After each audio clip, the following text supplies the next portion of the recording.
I thank you organizers for giving me this opportunity and organizing a conference of neuromodulation, particularly in the peripheral. Now, when you go to a DBS conference for the movement disorders, the people are like halls are full of people and so much of things are going on. When coming to the peripheral neuromodulation, which is not much practiced in India because of financial reasons and education, lack of education, and this initiation is much appreciated. So we are doing cranial neuromodulation for the movement disorders, but we have just started neuromodulation for the peripheral now pain and other things recently. So I start with some case scenarios.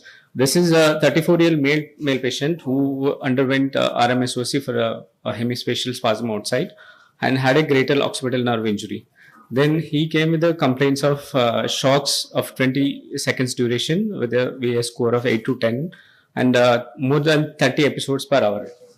So outside they did alcohol lysis of the occipital nerve, which caused very severe burning pain. That resolved over the time, but the shock type of pain came back again. So when he approached us, so what is the next step? So the case scenario 2 is a 54-year female with a known case of Aplar syndrome, underwent a below-knee amputation with a stump pain following wearing of the prosthesis, and she developed the blisters and they healed and started having severe pain even for the light touch, so which is unbearable. And the USG was showing multiple neuromas at the closure site, stump site. So what is the next option? So these are all failed cases for routine best medical management. Case scenario 3 is a 30 male with a penetrating bullet injury when he has a elbow flexed. So there are 4 wounds, 2 exit and entry wounds. There was a medial and radial nerve injury and there was a hematoma. Surgery was done. He didn't recover. Both the nerves completely gone. So he had interesting pain patterns. So pressure anywhere in the body, he will have the severe excruciating pain at the operating site, where the bullet injuries happened. So what is the next step in these kind of patients? These are very hard to treat patients. So there comes the peripheral nerve stimulation for pain. So why about the PNS now? So initially, when initially started, the implants itself were like they're bigger. We had to open the nerve and implantable VNS kind of devices were there. Recently the advanced have become more advanced and the implants have become very miniature and it can be done at the OPD basis. So these can be used for the many patients of this kind.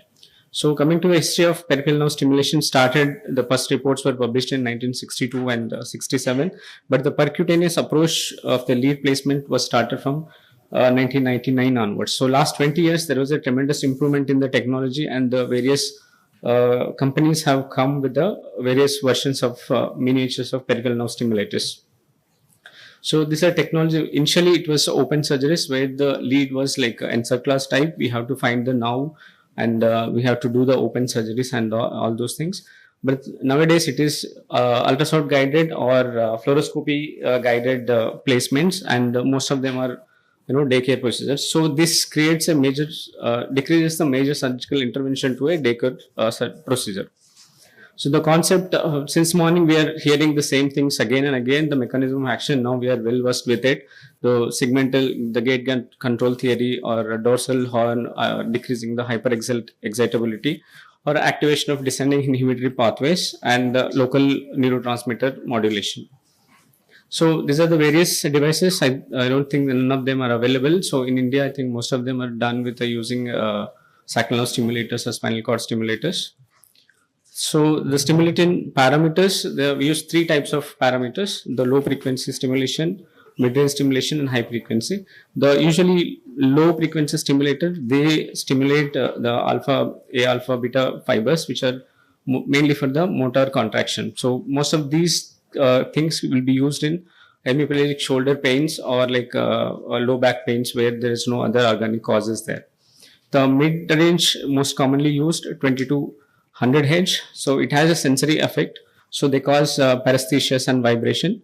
So these commonly used parameters for most of the pain conditions. A high frequency, or like these are more than 1500, or ultra high. These are still, the literature is evolving over this. The pain relief without paresthesias. So the patient selection, the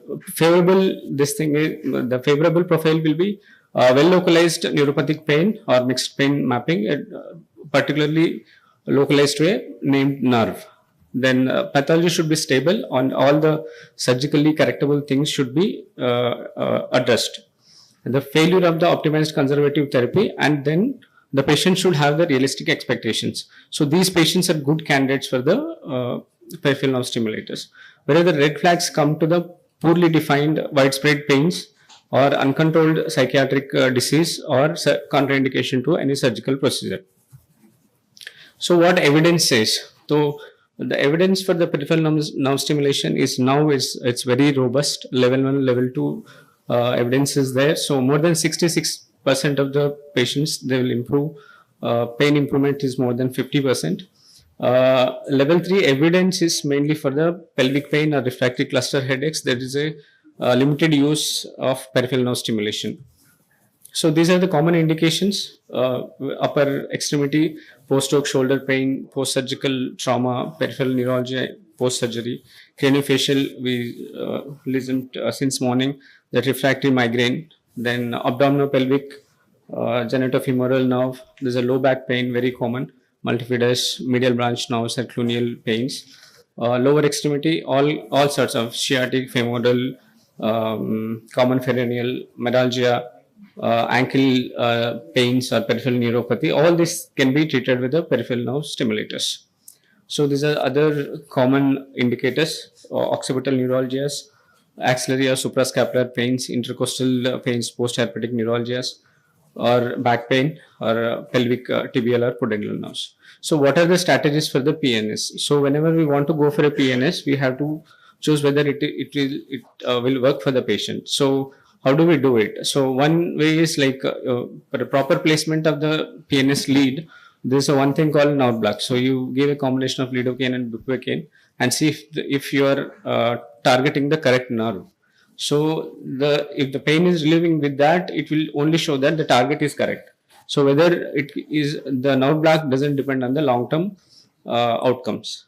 So the next is short-term PNS. Usually this is micro electrode which is placed and waited for 60 days almost. So in this case, after removal of the 60 days, because of the neuromodulation effects, the pain will continue to get relieved for more than 60 days.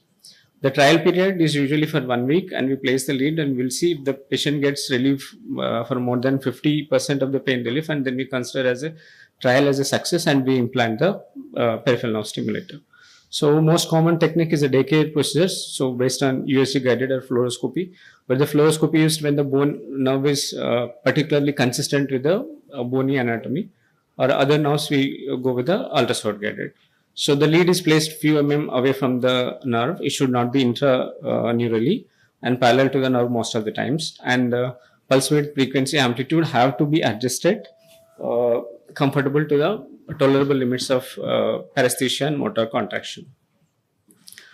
So programming conventionally is a paresthesia based stimulation for the painful field, or for the recent thing which is coming is subperception, high frequency or burst patterns are coming up.